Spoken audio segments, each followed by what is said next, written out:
এবং mobile network operator সবাইকেই আমরা ধন্যবাদ দিচ্ছি।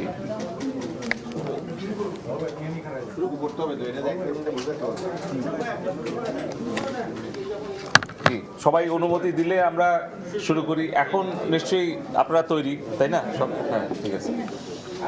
কারণ জি, আমি আনুষ্ঠানিকভাবে আমাদের সংবাদ সম্মেলন শুরু করছি। আজকে আপনারা জানেন যে আমরা পূর্বে নির্ধারিত একটি বৈঠক আমরা কিছুক্ষণ আগেই আমরা সমাপ্ত করেছি। আমাদের আজকের বৈঠকের মূল উদ্দেশ্য ছিল যে বাংলাদেশ টেলিকম রেগুলেটরি কমিশনে বসেছিলাম আমরা। আমাদের ডাক টেলিযোগাযোগ সচিব মহোদয় ছিলেন, আমাদের এনটিএমসি ডিজি মহোদয় এবং ডিজিএফআই, এনএসআই, বিভিন্ন গোয়েন্দা সংস্থার প্রতিনিধিবৃন্দ। সাথে ছিলেন আমাদের 4টি যে মোবাইল নেটওয়ার্ক অপারেটর, জিপি, রবি, বাংলালিংক এবং টেলিটক। তার সাথে আমরা আরও 4টি নেতৃত্ব দানকারী এমএফএস সলিউশনকে ডেকেছিলাম আমরা, বিকাশ, নগদ, রকেট এবং উপায়। কারণ আমরা সারা বাংলাদেশে বর্তমানে যে 19 কোটি মোবাইল সিম গ্রাহক আছে, যারা বাংলাদেশে প্রায় 13 কোটির বেশি ইন্টারনেট ব্যবহারকারী আছে। আমি ব্যক্তিগতভাবে মনে করি যে বাংলাদেশের নাগরিক কিন্তু 14 কোটি মানুষ ইন্টারনেট ব্যবহার করে।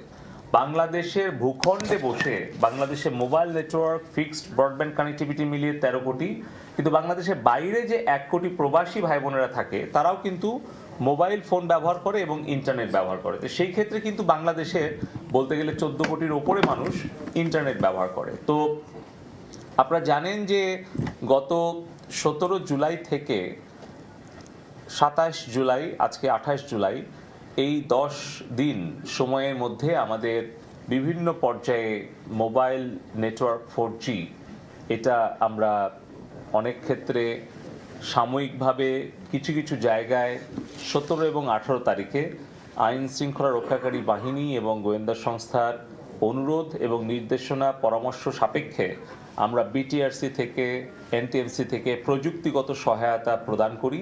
সেটা হচ্ছে নিরাপত্তা এবং শৃঙ্খলা রক্ষার স্বার্থে কিছু কিছু জায়গায় সাময়িকভাবে।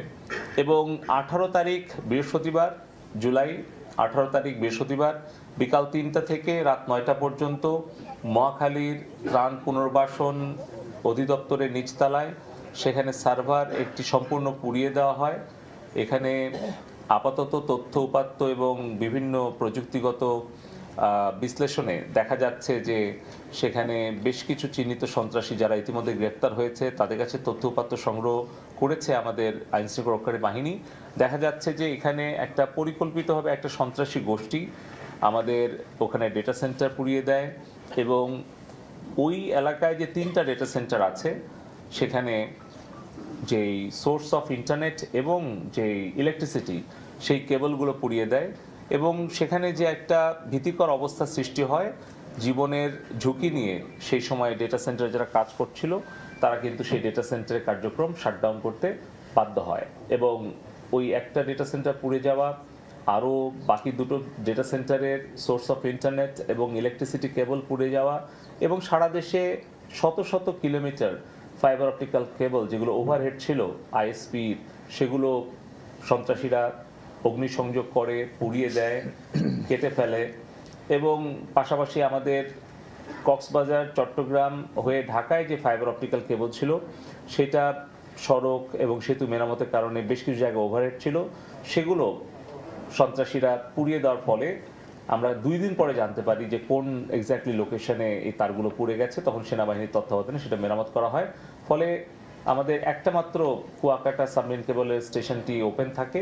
আমরা জরুরি কার্যক্রম চলমান রাখার জন্য ইন্টারন্যাশনাল এয়ারপোর্ট, আমাদের সি পোর্ট, তারপরে আস্তে আস্তে পর্যায়ক্রমে আমরা আমাদের যেই ডিপ্লোম্যাটিক এনক্লেভ, কূটনৈতিক পাড়া, মিডিয়া, বাণিজ্যিক কেন্দ্র, ব্যাংকিং এরিয়া, এগুলোতে আমরা ইন্টারনেট দেই। ফলে 3 দিন আমরা অধিকাংশ আমাদের কেন্দ্রগুলো বিশ্বের সাথে ইন্টারনেট বিচ্ছিন্ন হয়, কিন্তু 3 দিন সম্পূর্ণ বিচ্ছিন্ন না হলেও আমাদের জরুরি সেবাগুলো, জরুরি কার্যক্রমগুলো, আন্তর্জাতিক যোগাযোগ আমরা রক্ষা করতে পারি। তো আমাদের স্যাটেলাইট আপ অ্যান্ড রানিং ছিল, আমাদের ইন্টারনেট আমরা সাময়িকভাবে বিঘ্ন ঘটে, ব্যাহত হয় সারা দেশে ইন্টারনেট সংযোগ প্রদানের জন্য।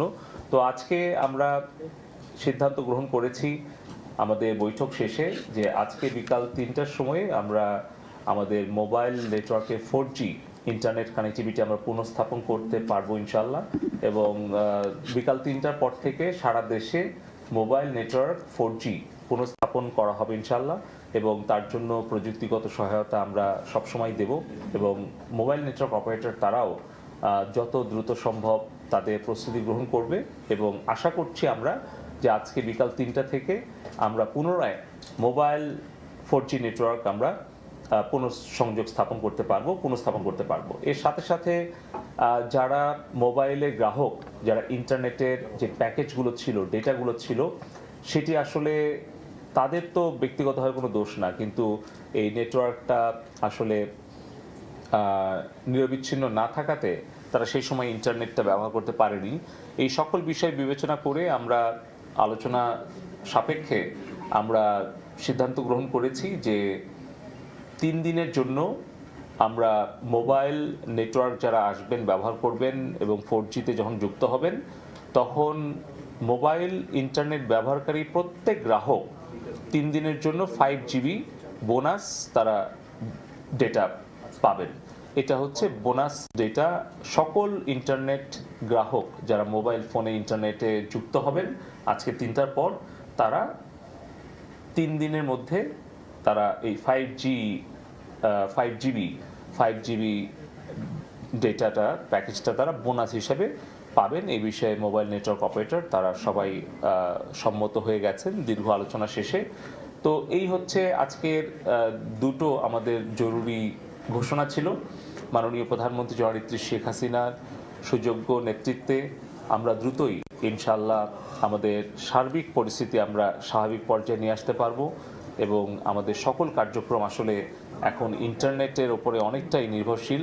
আমরা বলতে গেলে আমাদের শিক্ষা, স্বাস্থ্য, বাণিজ্য এবং আমাদের সকল কার্যক্রম, আর্থিক লেনদেন সবকিছুই আসলে এখন ইন্টারনেট নির্ভর হয়ে গেছে।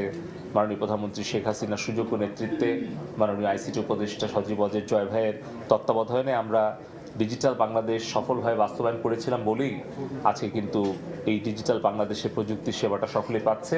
আমরা আগামী দিনে আমাদের এই সেবাগুলো আরও সম্প্রসারিত করতে চাই, এবং আমরা আশা করছি দেশের সকল জনগণ মাননীয় প্রধানমন্ত্রী জননেত্রী শেখ হাসিনার পাশে থেকে আমাদের আইন শৃঙ্খলা রক্ষা করার জন্য এবং এই সকল সন্ত্রাসী দেশদ্রোহীদের বিরুদ্ধে ঐক্যবদ্ধ হয়ে প্রতিহত করার জন্য সরকারের পাশে থাকবে, সহযোগিতা করবে, এই প্রত্যাশা রেখেই আমাদের